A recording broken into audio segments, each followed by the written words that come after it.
Então vamos lá? Como o Rafa bem nos lembrou, estamos em período de quaresma, preparação da Páscoa, né? Em geral, às vezes a gente acha que o protestante não pode comemorar essas coisas, mas nada impede que nós lembremos do tempo em que se aproxima a Páscoa, que é o maior sinal que nós temos, né, presente na cruz de Cristo, né? E eu acho legal quando eu estudo a vida de Cristo, dos evangelhos, você vai passando por alguns momentos. Então, Jesus, ele nasce conforme foi prometido.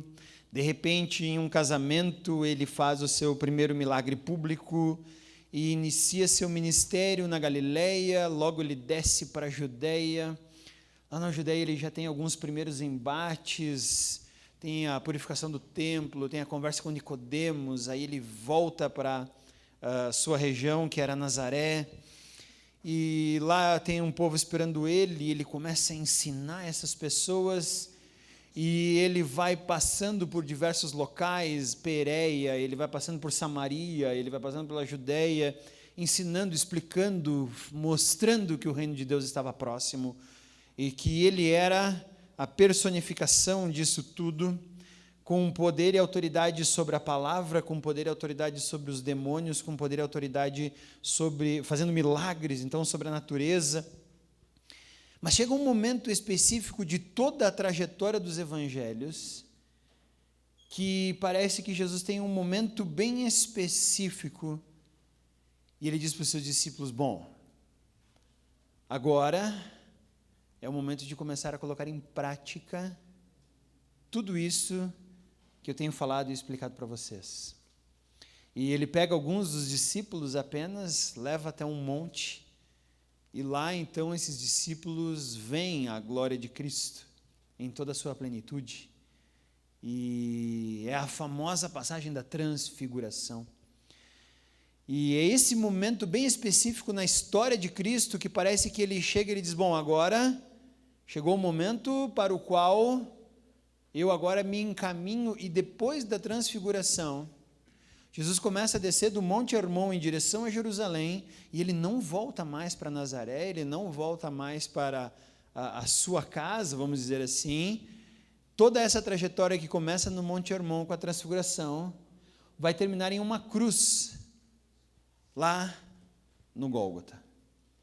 Então, para mim, esse momento da transfiguração de Cristo, ele parece ser bastante significativo para nós conversarmos sobre esse período pré-Páscoa, pelo qual nós estamos, então, participando como cristãos, numa espécie de celebração memorial de toda essa cruz que nós agora vamos ver a glória de Cristo. E é sobre isso que eu quero falar, sobre a transfiguração e o momento em que Jesus foi transfigurado. Para isso eu vou pedir então para você abrir a sua Bíblia no livro de Êxodo 19. E não, eu ainda não estou maluco, tá? Ainda? Tá bom. Já, não posso dizer que não sou maluco, seria uma mentira para vocês isso, né? Êxodo capítulo 19, eu quero que nós olhemos para um momento específico da história de Israel, para que entendamos especificamente o que significa a transfiguração de Cristo, e o porquê ela marca o início da última viagem de Cristo até chegar a Jerusalém e entregar-se como sacrifício para que nós obtivéssemos, então, perdão dos pecados, aquilo que oramos aqui hoje, salvação, paz com Deus, plenitude, reconexão. Então, a graça derramada sobre nós que cantamos aqui. Então, Êxodo capítulo 19, versículo 16. Vou dar um pouquinho da introdução aqui. O povo hebreu já tinha passado do momento de as 10 pragas lá no Egito. Eles já haviam atravessado o mar de juncos a pés secos e estavam então agora se preparando para tomarem posse da terra prometida, Canaã, aquilo que Deus havia jurado para Abraão, Isaque e Jacó. Tinha um grande líder lá na frente que estava agora conduzindo o povo, Moisés, e eles chegam ao pé do famoso Monte Sinai. E aí Deus então diz para Moisés: Moisés, te prepara, tu vai subir ao Monte Sinai, eu vou falar contigo, o povo todo vai ficar aos pés do monte, observando de longe tudo o que vai acontecer. E tu subirás comigo e eu falarei diretamente com você. Moisés então está lá nesse monte e conversando com Deus e recebendo de Deus muitas diretrizes sobre o que aconteceria, como seriam feitas as coisas, mas ele começa assim no versículo 16: ao amanhecer do terceiro dia, houve trovões e raios, uma densa nuvem cobriu o monte, e uma trombeta ressoou fortemente.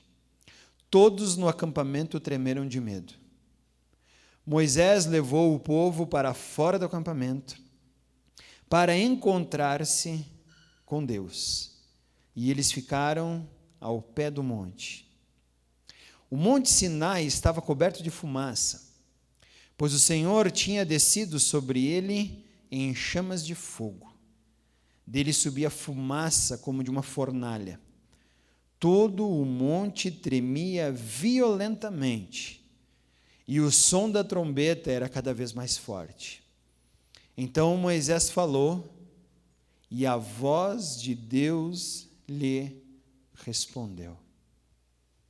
Então Moisés estava agora lá em cima, o povo todo observando, o monte parecendo que ia colapsar, tremia, fogo lá em cima. E aí então Moisés chegou lá e a voz de Deus respondeu a Moisés. Segura agora tudo isso, nós não vamos ter tempo de ler tudo, mas se você quiser na sua casa ler tudo o que aconteceu, não tem problema. Começa do 19 e vai até o capítulo 33 do livro de Êxodo, tá? E eu vou pegar justamente essa parte do capítulo 33 agora. Nós vamos ler o versículos 12 até o 23. Tudo isso que Deus falou, Moisés estava lá no monte com Deus, tá? Depois você vai ver que o que acontece nesse 33, mas eu gosto dessa parte do capítulo 12, do versículo 12 em diante. Disse Moisés ao Senhor. Então Moisés agora está falando. Deus havia falado desde o 19 até agora. Moisés então fala agora. Tu me ordenaste, conduza esse povo, mas não me permites saber quem enviarás comigo. Disseste, eu o conheço pelo nome e de você tenho me agradado. Se me vês com agrado, revela-me teus propósitos para que eu te conheça.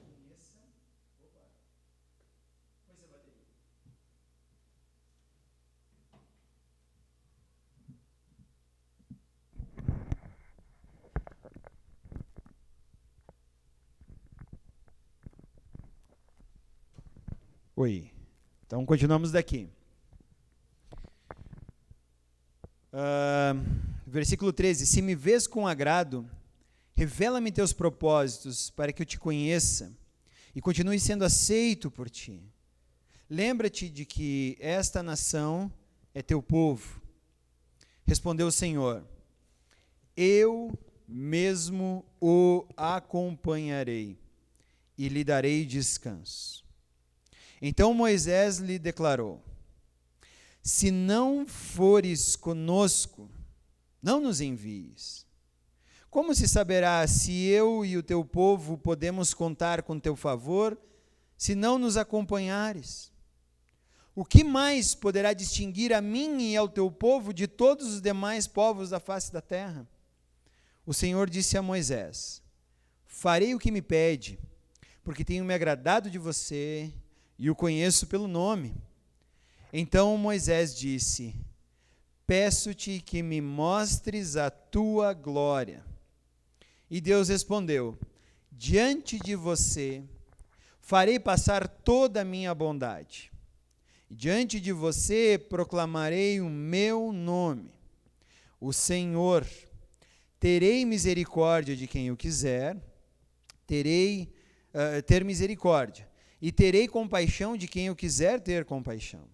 E acrescentou: você não poderá ver minha face, porque ninguém poderá ver-me e continuar vivo. E prosseguiu o Senhor: há aqui um lugar perto de mim, onde você ficará em cima de uma rocha.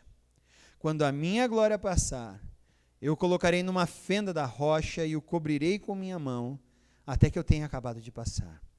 Então tirarei a minha mão, você verá as minhas costas, mas a minha face ninguém poderá ver.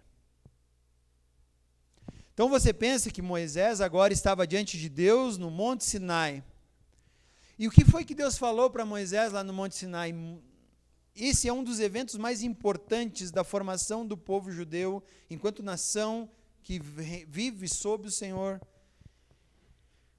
Primeiro, Moisés foi testemunha da glória de Deus, e o povo também lá embaixo olhava de longe o monte se enchendo de fumaça, línguas de fogo, tudo tremendo, trovões, e o povo dizendo, nossa, e Deus começa a falar com Moisés lá de cima.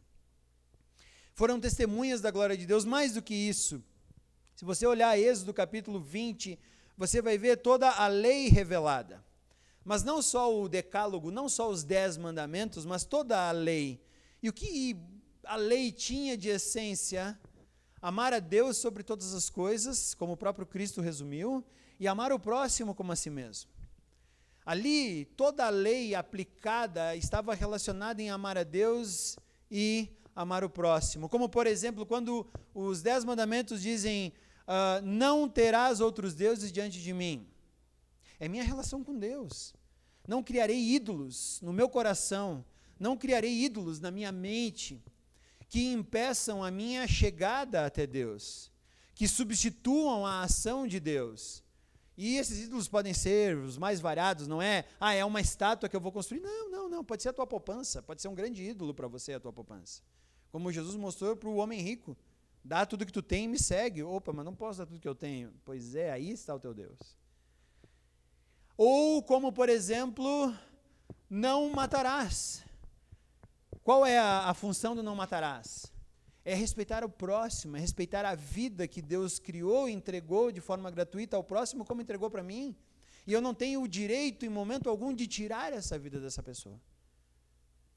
Então, todo o decálogo agora tem a respeito sobre minha relação com Deus, a relação ao próximo. Isso foi exemplificado. Obrigado, Charles. A lei foi revelada, então, como o padrão pelo qual revela o meu coração. E sempre que eu tentar matar o outro, sempre que eu tentar roubar o outro, ou sempre que eu erguer ídolos diante de Deus, revela o meu próprio coração. Então, Moisés viu a glória de Deus, como também Deus revela a lei ao povo. E também Deus revelou o plano para o tabernáculo. O que é isso? Tabernáculo seria uma barraca, aonde os israelitas deveriam agora construir para que Deus pudesse estar habitando no meio deles. A palavra tabernacular significa habitar no meio. Só que Deus colocou algumas regras para ele habitar no meio do povo, e não teria um lugar específico no meio do acampamento, que seria separado para que ele estivesse ali presente, aonde seriam feitos os sacrifícios, e e nesse local teria um altar onde seria levado o sangue desse sacrifício, indicando o perdão e a presença do próprio Deus. Deus revelou tudo isso para Moisés lá no monte. Também revelou como deveria ser o estilo de vida de todo israelita. E qual é o estilo de vida de todo israelita? Todo estilo de vida de um israelita deveria evidenciar a santidade. Deveria mostrar como eles são separados e consagrados ao seu próprio Deus. Então, depois de ter revelado tudo isso, Moisés diz, ok, que legal, posso fazer umas perguntinhas? E Deus disse, claro, te conheço face a face, pode perguntar, estou pronto para te responder. E aí algumas perguntas de Moisés, quem tu vai enviar com a gente? E são perguntas que, para mim, assim, mostram o coração de Moisés. Ele não queria qualquer um junto. Ele quer saber quem é que você vai enviar. E Deus disse para ele o quê? Eu mesmo irei com vocês. Eu mesmo. Estou garantindo. Outra coisa, revela teu plano. Mostra o que tu vai fazer. Estou ansioso para saber o que tu tens para revelar para nós. Como vai ser esse plano que tu vai na frente, derrubando nações, e nós vamos chegando e comemorando? Como é que funciona esse negócio? Revela para mim. E Deus diz, calma, calma. Mais do que isso, Moisés diz assim, o que vai diferenciar o nosso povo dos outros povos da terra? Essa pergunta, ela é de uma profundidade absurda. O que vai diferenciar os outros povos da gente? O que nós vamos ter de diferente? A gente vai brilhar mais? A gente vai usar umas roupas mais extravagantes? A gente vai flutuar? Qual que é a diferença que nós teremos desses outros povos? E depois então Moisés fala, me mostra a tua glória. Eu quero ver a tua glória. Eu quero te ver na tua plenitude. Eu quero ver exatamente você em todo o teu brilho, para que o meu coração possa se satisfazer com isso. Depois de ter ouvido Deus falar, Moisés tem essas perguntas para falar a Deus. E é interessante como Deus vai resolvendo, porque ele não pôde revelar tudo a Moisés naquele momento.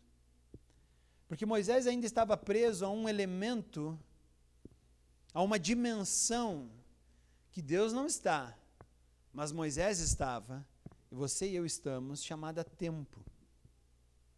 Moisés estava vivendo em uma dimensão temporal na qual Deus não podia revelar tudo ali naquele momento, porque havia coisas que aconteceriam até o momento em que tudo seria plenamente revelado.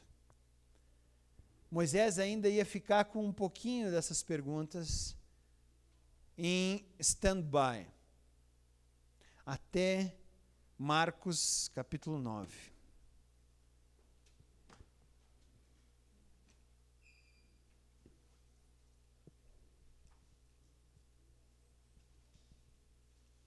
Marcos capítulo 9, nós vamos ler do versículo 2 em diante.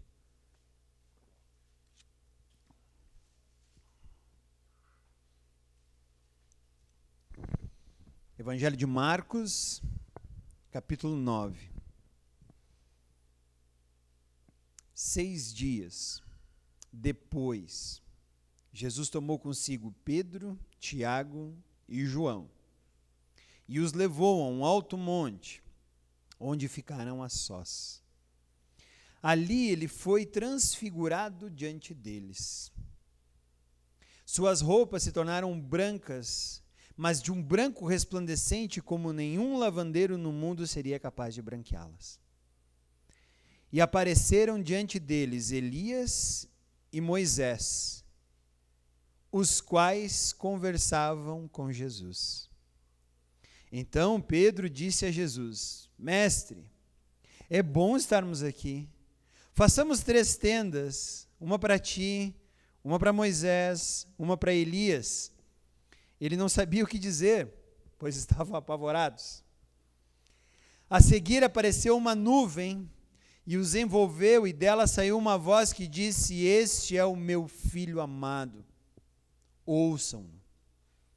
Repentinamente, quando olharam ao redor, não viram mais ninguém, a não ser Jesus.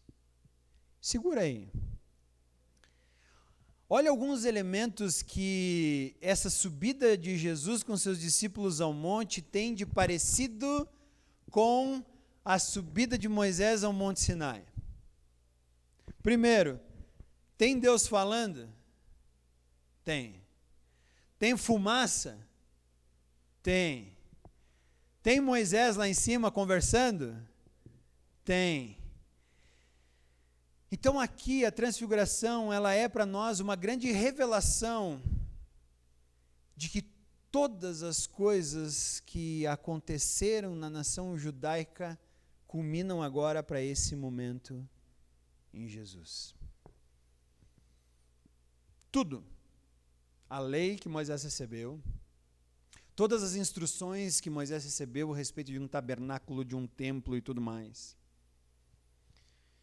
Tudo. Todos os profetas e toda a profecia feita até João Batista, todas as coisas convergem única e exclusivamente na pessoa de Cristo.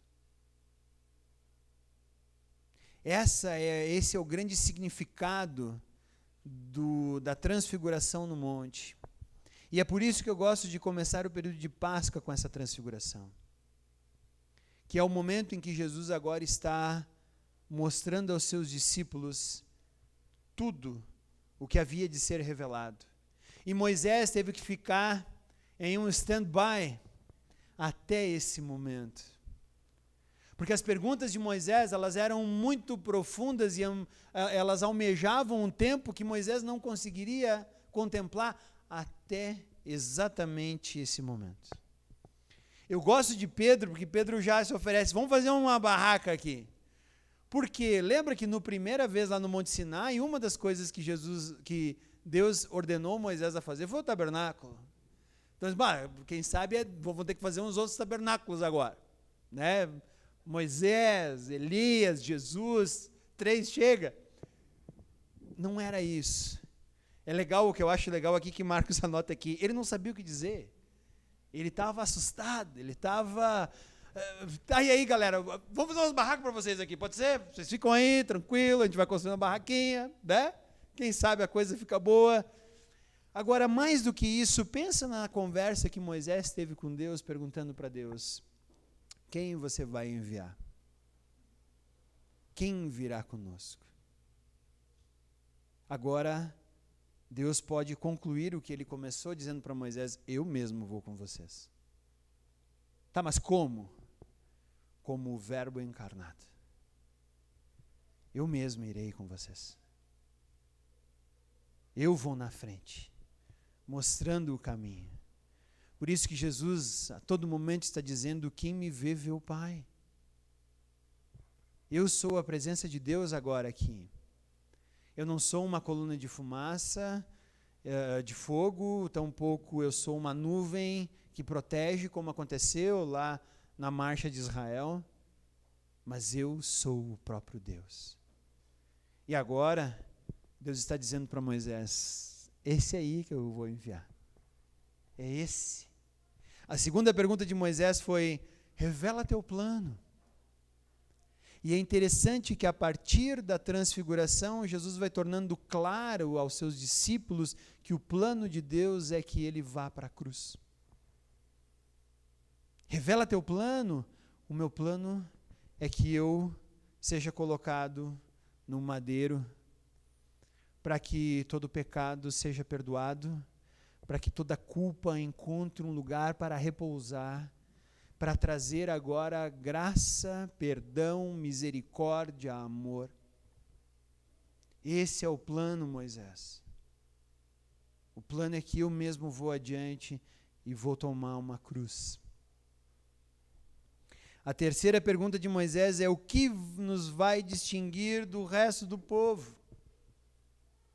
Qual que vai ser a diferença? O que vai ser diferente para nós? E aqui agora nós temos que admitir que a única diferença entre você e eu é a presença do Espírito Santo. Essa é a grande marca. Eu acho legal lá em Apocalipse quando todos recebem a marca, não da besta, mas todos das tribos de Israel são marcados e depois eles estão desfrutando com um povo incontável que passou pela grande tribulação na presença de Deus. O que vai nos distinguir dos outros povos? A presença do próprio Espírito Santo, no qual, quando Jesus morre na cruz, envia para estar conosco lá no Pentecostes. Essa é a única marca que vai nos distinguir. A santidade que esse Espírito Santo nos leva a ter e agir é a única marca que vai nos diferenciar. não somos melhores como etnia, não somos melhores como país ou nação, não somos melhores como grandes mentes do mundo, não somos melhores com corpos que nos levam a fazer coisas mais avançadas do que qualquer outro, mas somos diferentes pela presença do próprio Espírito Santo. Então, quem enviarás? Eis aí o meu filho, ouçam-no. Revela teu plano.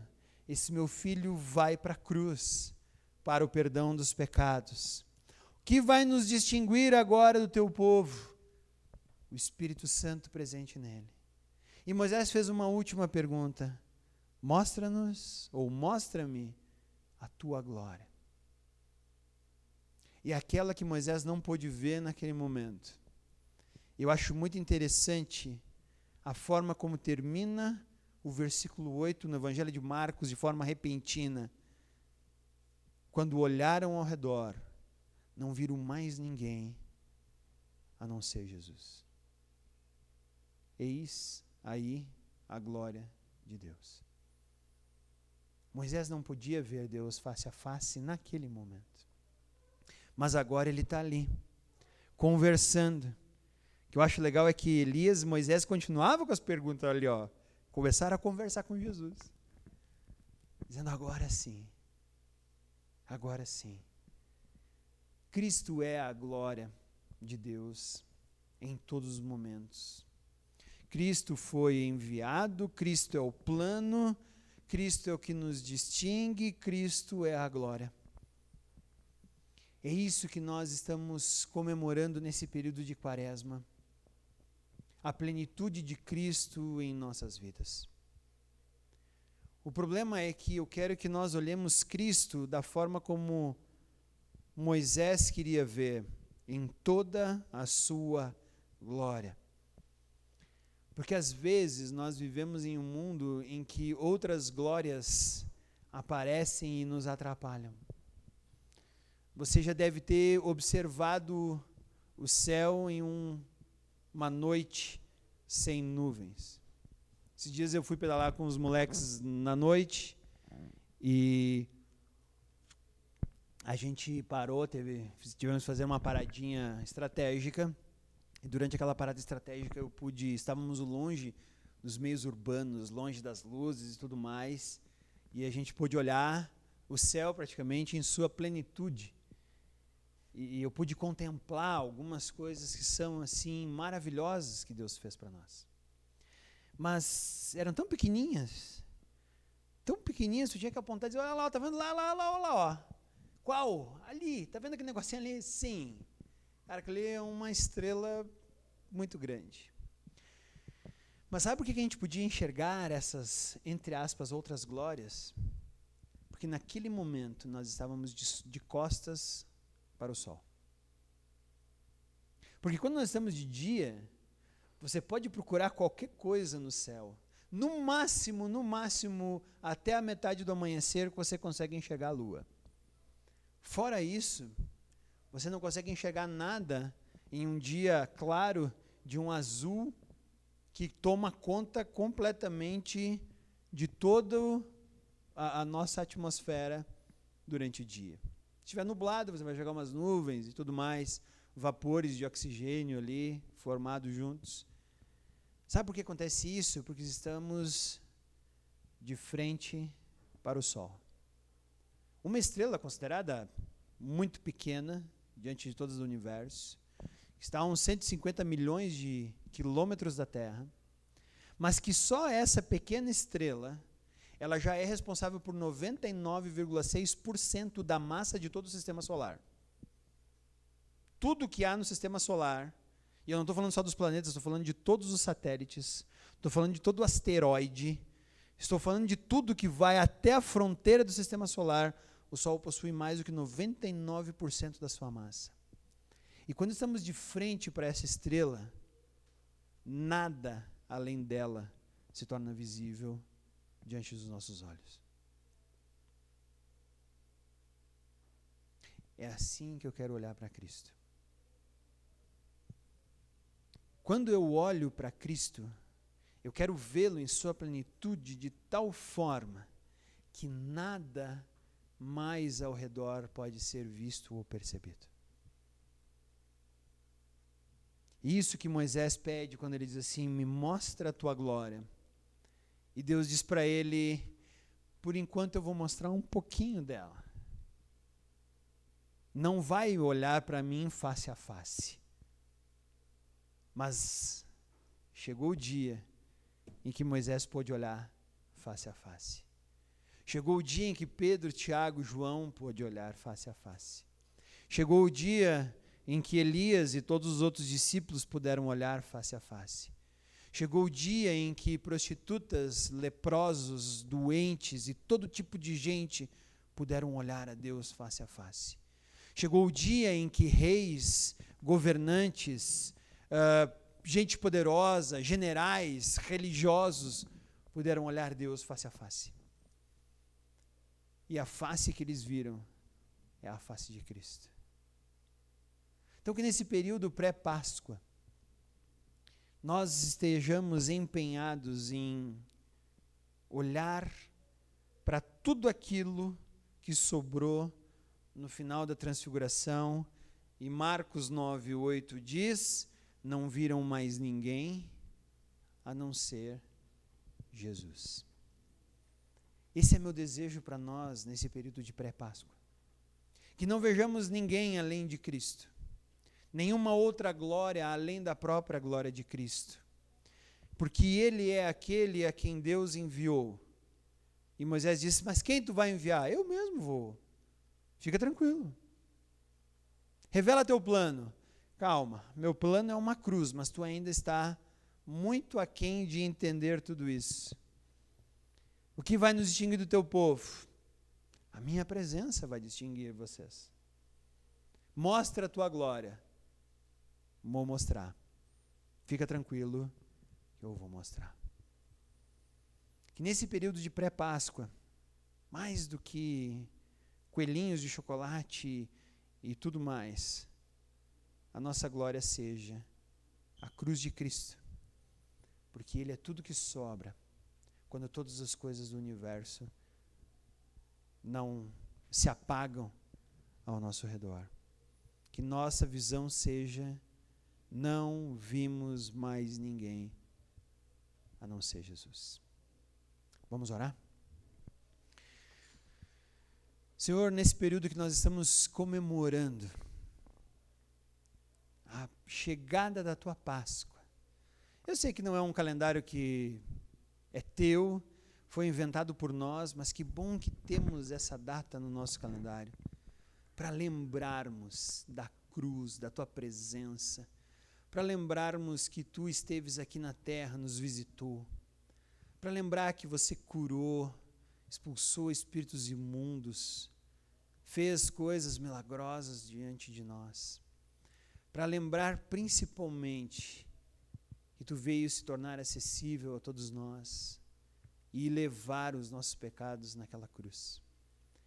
Nesse período, Pai, nós possamos parar sim em todas as nossas atividades, todas essas notícias que vêm tomando conta da nossa mente, política, guerra, aumentos, inflação, possamos parar e silenciar o nosso coração, para que tudo que o nosso coração veja seja Tu, seja a Tua presença.